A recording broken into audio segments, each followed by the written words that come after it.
Bismillah, Assalamualaikum warahmatullahi wabarakatuh.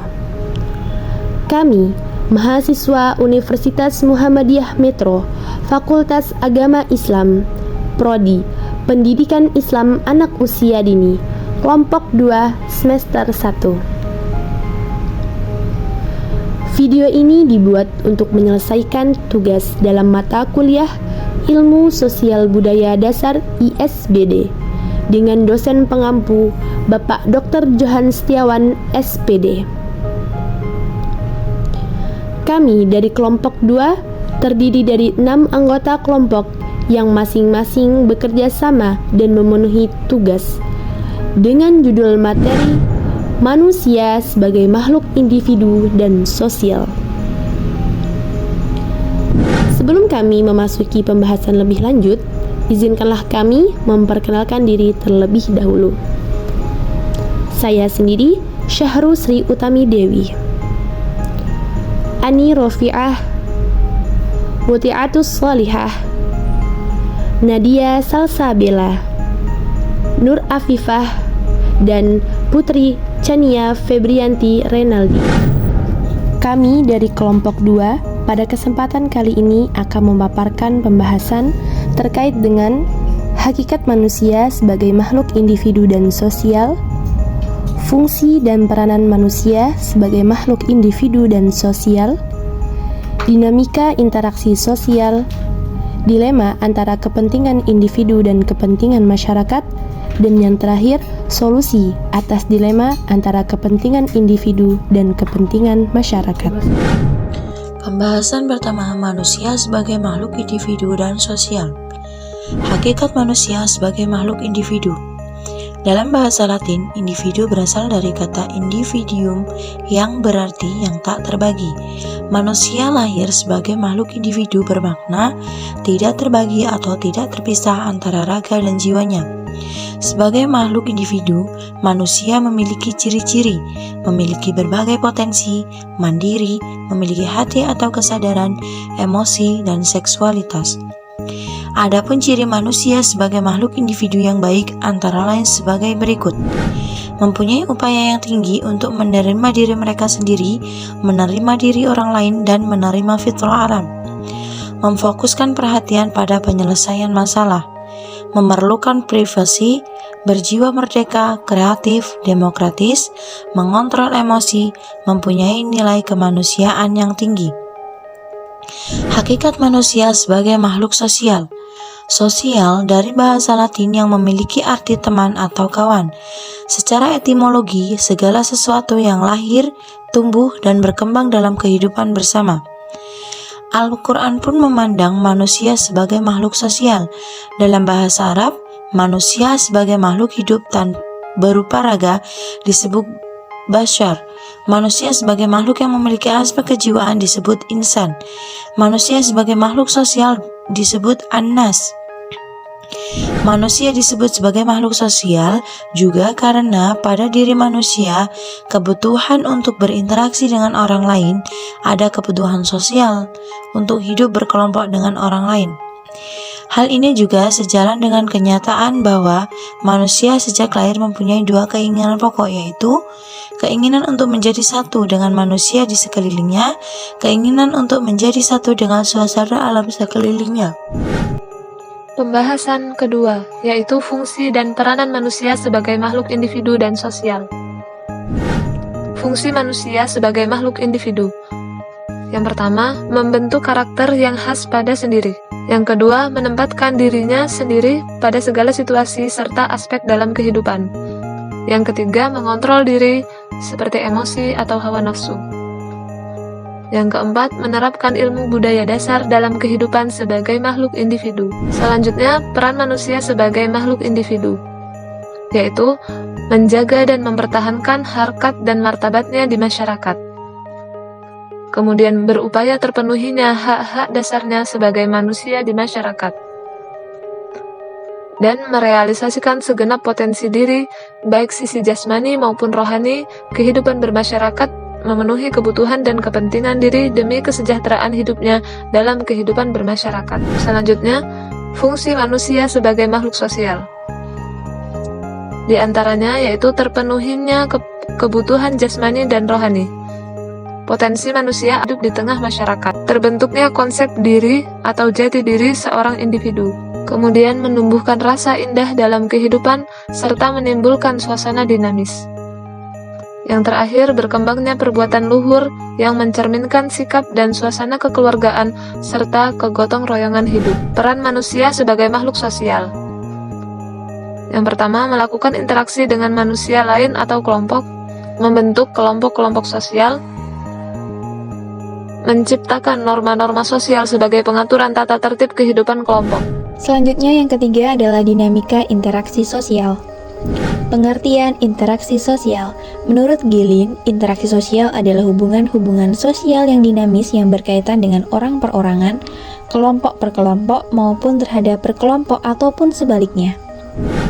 Syarat terjadinya interaksi sosial. Proses interaksi sosial dalam masyarakat terjadi apabila terpenuhi dua syarat sebagai berikut. Yang pertama, kontak sosial. Kontak sosial yaitu hubungan sosial antara individu satu dengan individu lain yang bersifat langsung, seperti dengan sentuhan, percakapan, maupun tatap muka sebagai wujud aksi dan reaksi. Yang kedua, ada komunikasi, yaitu proses penyampaian pesan dari seseorang kepada orang lain yang dilakukan secara langsung maupun dengan alat bantu agar orang lain memberikan tanggapan atau tindakan tertentu. Berikutnya ada ciri-ciri dari interaksi sosial.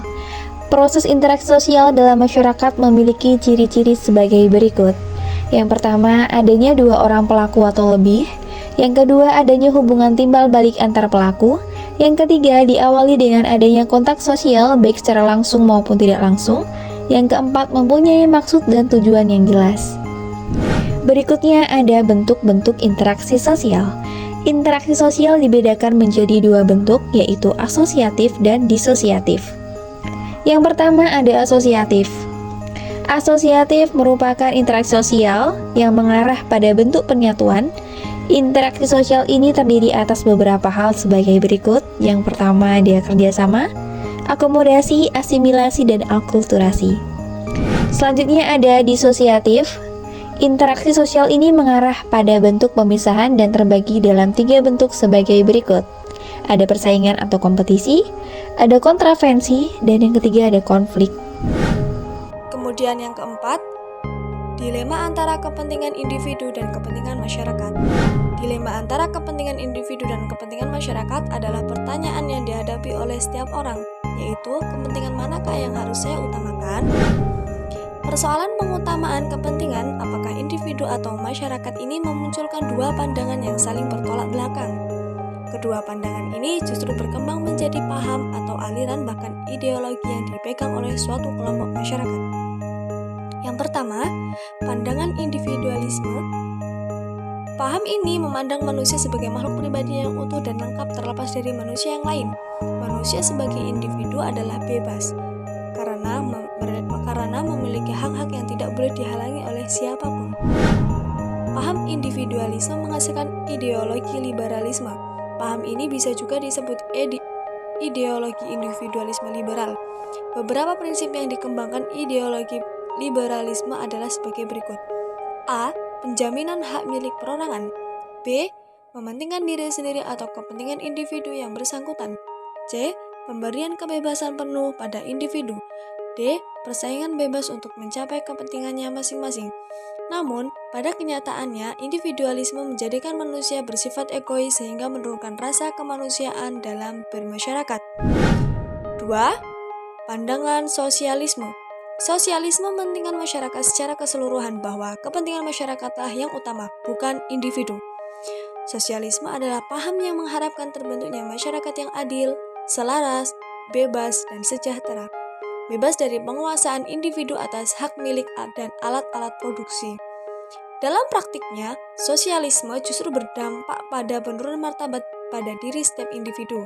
Juga kurangnya kepuasan atau kenyamanan individu atas hak-hak pribadinya. Selanjutnya, kita akan membahas mengenai solusi atas dilema antara kepentingan individu dan kepentingan masyarakat. Pilihan atas hal tersebut sesungguhnya secara filosofis dapat kita kembalikan kepada dua pilihan dari ideologi yang tersebut di atas. Jika kita simak lebih jauh, kedua pandangan di atas memiliki kelemahannya masing-masing. Di negara Indonesia yang berfalsafah Pancasila, hakikat manusia dipandang memiliki sifat pribadi sekaligus sosial secara seimbang. Menurut falsafah Pancasila, manusia adalah makhluk individu sekaligus makhluk sosial. Bangsa Indonesia memiliki prinsip menempatkan kepentingan bersama di atas kepentingan pribadi dan golongan. Inilah jawaban yang tepat di atas dilema kita sebagai manusia di Indonesia.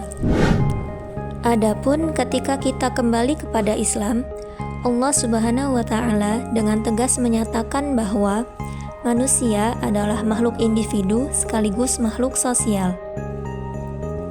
Sesuai dengan firman-Nya di dalam Quran surah Az-Zukhruf ayat 32, A'udzu billahi minasyaitonir rajim.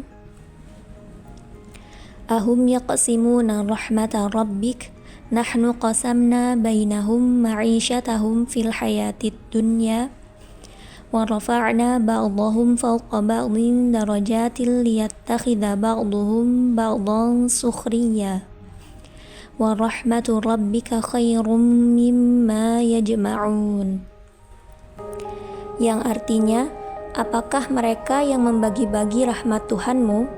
Kami telah menentukan antara mereka penghidupan mereka dalam kehidupan dunia, dan kami telah meninggikan sebahagian mereka atas sebagian yang lain, beberapa derajat, agar sebagian mereka dapat mempergunakan sebagian yang lain, dan rahmat Tuhanmu lebih baik dari apa yang mereka kumpulkan. Dengan memahami makna ayat tersebut, kita dapatkan bahwa Allah telah menjamin kecukupan kebutuhan-kebutuhan manusia sebagai makhluk individu sesuai dengan ketentuan dan hukum yang telah Dia tetapkan, selama manusia tetap berusaha. Allah Subhanahu wa Ta'ala juga menyatakan bahwa manusia adalah makhluk sosial, yakni untuk hidup dengan saling tolong-menolong. Hal tersebut sesuai dengan hukum Allah pula bahwa Dia telah membagi keadaan manusia menjadi beberapa derajat yang berbeda, baik dari segi kedudukan, harta, ilmu, maupun jabatan. Maka jawaban terbaik atas dilema kita adalah dengan kita kembali meyakini bahwa Allah Subhanahu wa Ta'ala telah mengatur dengan sebaik-baiknya pola hidup manusia, yakni dengan teori yang pastinya akan memberikan manfaat bagi manusia dan berlaku selamanya.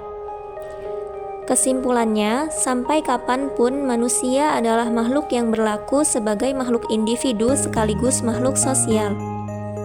Kedua hal tersebut tidak dapat dipisahkan, karena keduanya adalah hakikat manusia sesungguhnya. Jika manusia hanya condong terhadap salah satu peran tersebut, tentunya akan ada tujuan hidup yang harus dikorbankan. Mungkin cukup sekian yang dapat kami sampaikan. Kurang dan lebihnya kami mohon maaf. Semoga apa yang kami sampaikan dapat bermanfaat untuk kita semua. Kami akhiri. Wassalamualaikum warahmatullahi wabarakatuh. See you next video.